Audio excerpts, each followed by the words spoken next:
Okay, let's unpack this. There's a lot to get through today. There really is. If you are tracking the digital threat landscape, January 2026, it didn't really feel like the start of a new year. It felt more like a security tsunami. Welcome back to the deep dive, where we take the crucial source material you shared with us, all the articles, the alerts, the research, and we distill it down to what you really need to know. And this month, I have to say, the volume of data wasn't just high, it was almost historic. We have to address this massive wave of security fixes that came out across the entire industry. Absolutely. So our deep dive today is focused on just the sheer scale of Microsoft's January 2026 Patch Tuesday. When we started digging into the material you sent, the first number that just jumped out wasn't even the 30 days, which we'll get to. Yeah, that's the headline grabber, but the real story is bigger. It is. The real story was the total volume. Microsoft released fixes for a staggering 114 flaws. And just to put that in perspective for you, 114, that's just the core Windows and productivity stuff. That's what dropped on the second Tuesday of the month. So that doesn't even include everything. No, not at all. It doesn't include the one Microsoft Edge vulnerability or, the fixes for the Mariner vulnerabilities that actually dropped earlier in the month. So this one release gives us this really sharp, almost overwhelming snapshot of the relentless pressure on security teams everywhere. So why? I mean, why does a single month yield this kind of, high watermark? Does this volume suggest that our security armor is getting weaker, or are the attackers just getting that much better? It's a bit of both, really, Yeah. for complex bands. On one hand, the attack surface is just exponentially larger than it was even 5 years ago. Think about cloud services, remote work. Mm. It all gives attackers so many more opportunities to, just probe for weaknesses. Right. But the volume also tells us something else. It tells us that adversaries are becoming hyper-focused. Yeah. They're looking specifically for vulnerabilities in the mechanisms that let them gain leverage after they've already gotten that first foothold. We can see that focus really clearly when we look at the severity breakdown, can't we? Because while 114 is the big scary number, we need to focus on what actually matters most within that. Correct. So 8 of those 114 fixes were classified as critical. That's the highest severity. It means they could lead to, an immediate, devastating loss of control without any user interaction. And those broke down into, what was it? 6 of those were remote code execution, or RCE, flaws, and 2 were elevation of privilege, or EOP, flaws. Those are the ones that demand immediate drop-everything attention. RCE is, of course, the initial nightmare. It's the ability for someone to run code on your machine from, anywhere. But if we look at the overall distribution of the 114, something far more telling emerges. 57 of the vulnerabilities fixed were classified as elevation of privilege, EOP. That is the largest single category by a huge margin. That high number 57 EOP flaws, that is the key insight from this whole patch cycle. It strongly indicates that attackers are consistently successful at stage 1, the initial access. And now they're dedicating serious resources to post-exploitation, to persistence. I see. So the 57 EOP flaws, this isn't about getting the front door open. This is about finding the key to the executive washroom once the attacker is already inside the building. That's exactly right. A perfect analogy. The goal of an EOP attack is to take a low-level, limited user account, maybe one they got from an RCE or phishing email, and escalate it, turn it into an administrative or even a system account. Which gives them total control. Total control. The scale of these EOP fixes tells us we're in an environment where adversaries are prioritizing digging deeper, installing persistent rootkits, or moving laterally across a network, all before that initial intrusion is even detected. It's a real tactical shift toward maximizing control once you're in. Okay, but that's a really excellent point. But doesn't that also suggest that our RCE detection and prevention is maybe failing? Or maybe that RCE flaws are just harder to find. If the adversary is having so much success elevating privileges, shouldn't we be saying 57 RCEs instead of 57 EOPs? That is a really nuanced and excellent question. It doesn't necessarily mean RCE detection is failing outright, but it does highlight the economic reality of the threat market. Economics. Yeah. RCE exploits are high value. They're often discovered and used covertly by nation-states, top-tier criminal groups. They save them for high-profile targets. EOP exploits, on the other hand, are often, easier to find, and they're highly commoditized. A much wider range of actors uses them. So they're like the essential second stage of almost every attack we see now. Exactly. The 57 number shows us that the sheer volume of everyday attackers is focused on that critical next step. privilege escalation. That really reframes the whole scale of this patch. Now let's take that insight on post-exploitation and apply it to the most pressing threats, the 3 0 days that Microsoft patched. Here's where it gets really interesting. Right. We're talking about vulnerabilities that were either publicly disclosed or actively being weaponized by attackers before Microsoft even had a fix ready. I mean, that's the highest stakes scenario in security. That 0-day window is the definition of exposure. Hmm. And having to manage 3 at the same time is a massive undertaking. Let's break down the first one. This one was actively exploited in the wild. CVE 2026-2805.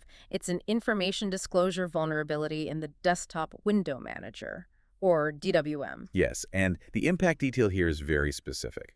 So successfully exploiting this allows an authorized local attacker to disclose information.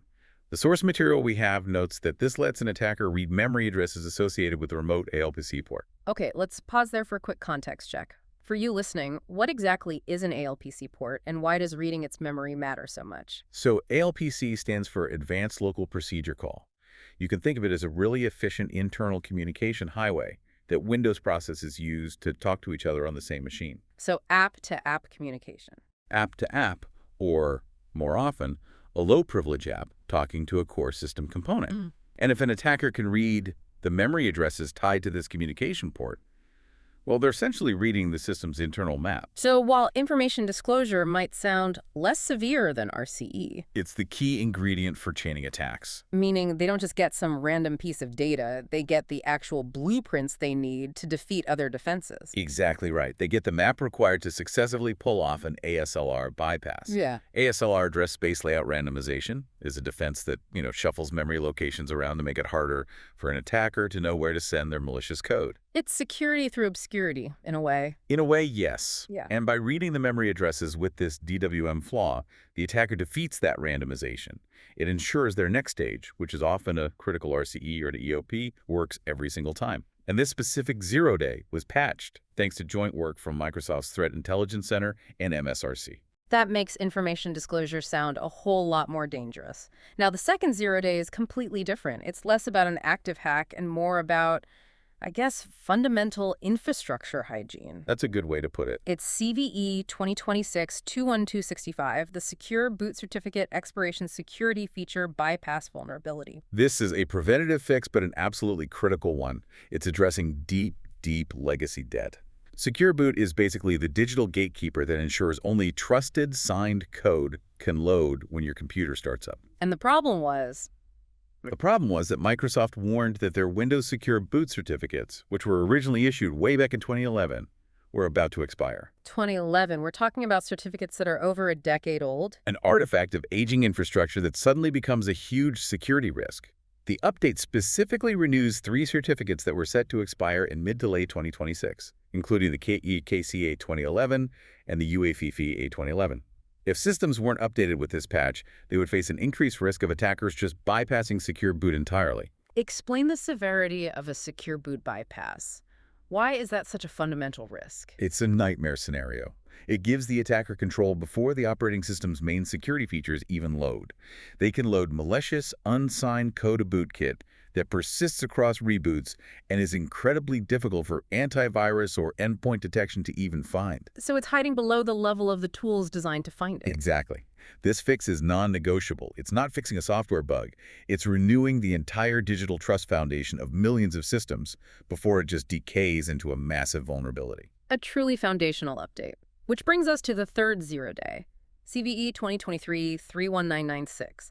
This was an actively exploited elevation of privilege flaw, and it's tied to a third-party driver. This is a classic example of legacy components being weaponized. This vulnerability was being actively exploited. It was attributed to a group called ZS with Team T5, and it involved a security flaw in the old Azure soft modem driver. Wait, hold on. A soft modem driver. Yes, a dial-up modem driver. In 2026. It's almost darkly humorous, isn't it? It's a perfect reflection of how far legacy debt can drag down modern security. Attackers were using this driver, which actually shipped natively with supported Windows versions, to gain administrative privileges. And the fix for this wasn't just a simple patch, was it? No, Microsoft's fix was total removal. They didn't even bother patching the flawed driver files-hrasm64.sys and hrasm.sys. They just ripped them out completely with the January update. That's a bold move, but certainly final. It is, and it's an important strategic lesson. Sometimes the best security measure is just removing unnecessary or legacy components that add zero business value, but introduce critical risk. That decision really highlights that security is a porous system. And January showed us that every major vendor was scrambling at the same time. Let's broaden our lens a bit and look at the whole security ecosystem. The concurrent fixes from other major players really confirm this was an exceptionally critical period. If you're managing security, you weren't just dealing with 114 Microsoft flaws. You were dealing with a cascading list of critical vulnerabilities across all your enterprise software. Let's start with the immediate operational risks companies that handle backups and core infrastructure. Right, so Veeam, for instance, patched a critical remote code execution vulnerability in their backup and replication software. An RCE in your backup system is terrifying. Because that's your last line of defense. It's often the final objective of a devastating ransomware attack. They compromise the backups to remove your recovery option. And then we look at the core business platforms. You've got SAP. They released updates including a fix for a whopping 9.9 out of 10 severity code injection flaw in their SAP Solution Manager. That is just about as critical as it gets. Wow. And ServiceNow had to disclose a critical privilege escalation vulnerability in their AI platform, which is becoming more and more essential for businesses. If these platforms are compromised, the core business intelligence and operational integrity of the whole organization are at risk. We also saw critical fixes from Trend Micro for a flaw in Apex Central that allowed attackers to get system privileges. And Adobe released updates for a huge range of products. InDesign, Illustrator, Cold Fusion. It really feels like no vertical was safe. And we have to emphasize the specific ongoing risk from older consumer-grade hardware. D-Link confirmed that a new, actively exploited vulnerability impacts their end-of-life routers. That puts so many small businesses and home offices at risk. From your perspective, why do these end-of-life products become such persistent prime targets for active exploitation? It really comes down to two factors that attackers exploit brilliantly. First, there's the economic incentive. EOL devices are cheap, they're widespread, and they're often just forgotten in the corner of a network, quietly running. Set it and forget it. Exactly. Second, they offer a fixed, unmoving attack surface. Unlike modern, actively maintained software where exploit signatures might change every month, an attacker can invest heavily in developing an exploit for an EOL device, knowing that the flaw will still be there, unpatched, for years. It's a reliable investment for them. It's a perfect attack vector for establishing initial footholds and building botnets because they are static, reliable targets. That's a powerful lesson in lifecycle management. If it's connected to your network, its support status directly determines its threat level. So let's tie all these technical fixes, the 114 flaws, the focus on EOP, the RCEs and core services, back to the real-world chaos we saw in the source material during the same period. This isn't theoretical. Not at all. The patches are the direct reaction to the constant proactive barrage of attacks. When we look at those 6 critical RCE flaws, Microsoft fixed in things like Office, Excel, SharePoint, and, critically, the Windows Local Security Authority Subsystem Service, LSAS. LSAS, which handles security policy and credentials. Which handles everything. When you see fixes for those, you see the attacker's ultimate objective. And the real-world impact we saw in the news confirms that objective. Just think about the news from that Belgian hospital, AZ Monica. They had to shut down servers after a cyber attack.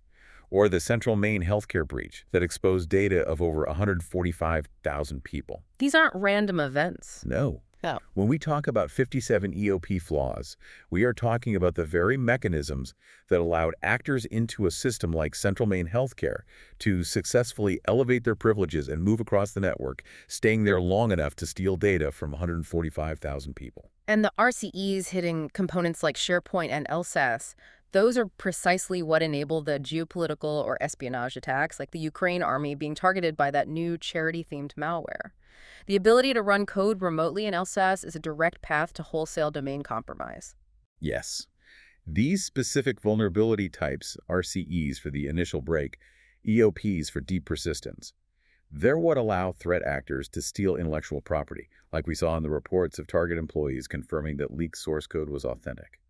The patches are fixing the specific holes that led to all the systemic chaos. So what does this all mean for you, the listener? If you're looking at this just overwhelming list of fixes and simultaneous real-world crises, what is the single most important takeaway from this deep dive? The key takeaway, I think, is that we are in a constant race condition. The speed of attack development now frequently outpaces the patch cycle. So that constant stream of patches is not a sign of failure. It's a definitive reflection of constant high-stakes reconnaissance and exploitation by adversaries. So when you see 114 flaws fixed, You should read it as 114 distinct problems that attackers were actively working to leverage or, more likely, already had in their operational arsenal. It just reinforces the absolute necessity of patch automation and prioritizing fixes not just by severity but by exploitation status with those 3-0 days. that is the critical framing. And speaking of operational reality, we had one comment from a listener that just perfectly encapsulates the paradox of Patch Tuesday. The comment was, and I'm quoting, "I can always tell when it is Patch Tuesday because I subsequently receive an influx of customer calls telling me they're receiving phishing emails." That observation is brilliant. Yeah. It's just brilliant because it captures the double-edged sword of public vulnerability management. The moment Microsoft announces the fix, they also announce the vulnerability to every threat actor in the world. Which raises an important question for us to leave you with. If the act of publishing a massive critical security update simultaneously signals to malicious actors precisely which systems are weak and what new tactics they need to deploy, does that action itself create a high-risk race condition? It absolutely does. If the public release of the fix gives threat actors the playbook to develop targeted exploits faster than the average organization can deploy the update, then patch management isn't just a technical necessity. It becomes a critical race against time that requires a fundamental strategic shift in deployment and communication. The defense is published, but that publication can, for a moment, illuminate the target. Exactly. The security world is a constant, dynamic battlefield, and the patch is both the defense and, for a brief time, the signal flare.